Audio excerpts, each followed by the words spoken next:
Hey guys, Declan here. I'm just back in England at the moment. What I'm going to do for this video is I'm going to explain to you how you can help improve your exercise and also your workouts at the gym.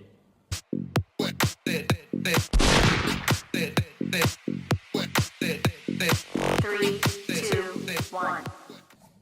First of all, let's start off with setting yourself a goal. So it's very important to have yourself a goal, either if it's to achieve a marathon or maybe to add 5 kilos of muscle. The plan is going to be always the same.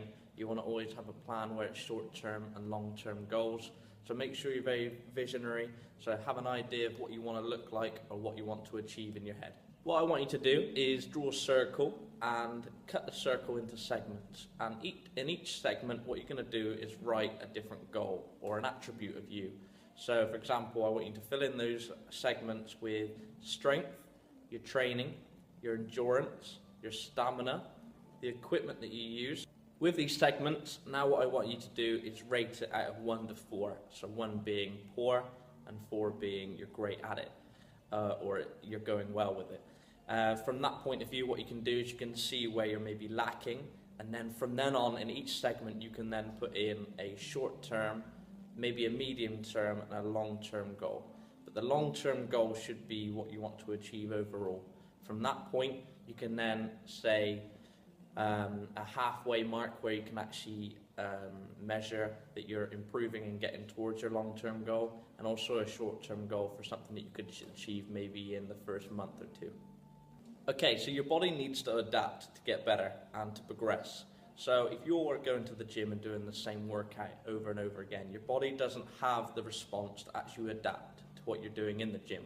If you go and do the same thing, so unfortunately some classes are repetitive.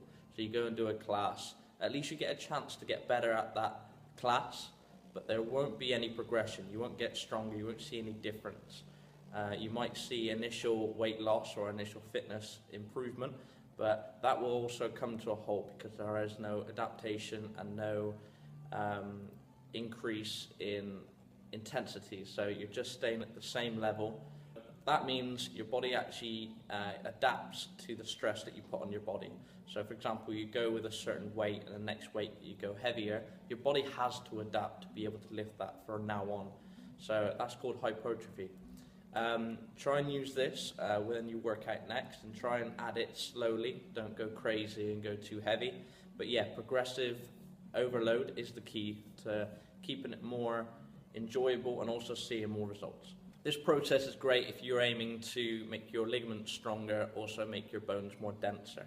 What I'm actually doing is using this or trying to implement this into my 28-day challenge. So what I'm getting people to do within 28 days is just to sort their habits out. So when it comes to what they do within the week, what they work out, also what they eat or what they shouldn't eat, or all the unhealthy snacks. 28 days is only 4 weeks. You can create a habit if you stick to keeping healthy and implementing a new routine to your workout schedule.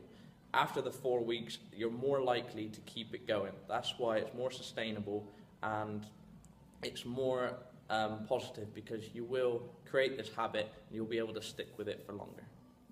So what I'm asking my clients is, during these 28 days, is to check themselves in the deep end. There's obviously different scales to trying something completely out of the blue. But some easy ones, for example, a couple of clients, they like to go running. Little things like I've told them to go backwards on their route, or maybe add an extra hill or a hill to their workout. Swimming, a lot of people go swimming and focus on the time that they're actually working out for.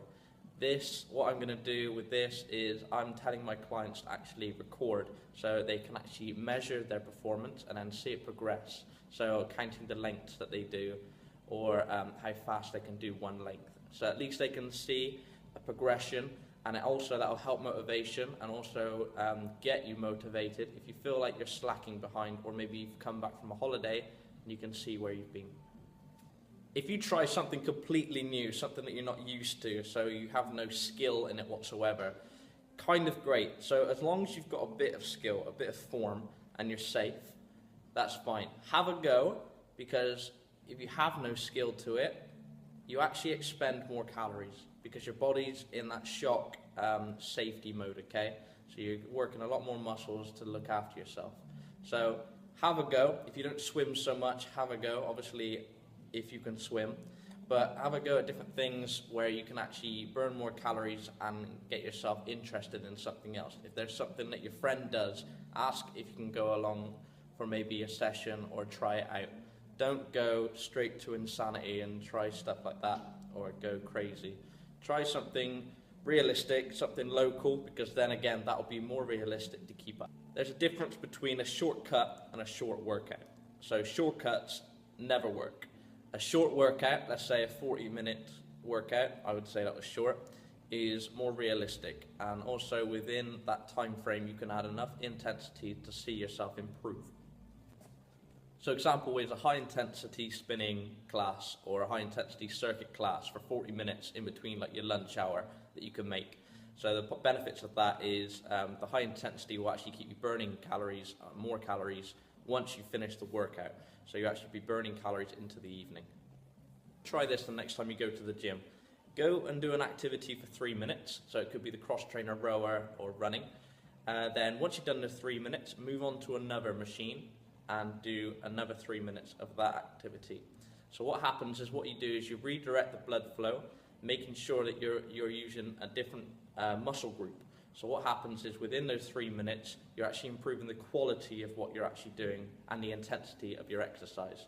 So have a go. So 3 minutes on the first exercise and then 3 minutes on the other, and repeat this for about 20 to 30 minutes. Just make sure that you've got a water bottle near and a towel. You don't want to be sweating all over the place or dehydrated on the floor. So yeah, so make sure it is nice and safe. I've just added this video on afterwards. But yeah, just make sure it's nice and safe. Make sure you got your water and hydrated. Make sure you can actually achieve this. Don't just go and do something crazy for 30 minutes and regret it. But yeah, have a go next time you're in there. Make sure you got your activities all set up or it's nice and close by. You don't want to be fighting the crowds. But yeah, have fun with it. Let me know how you get on and see if it worked for you.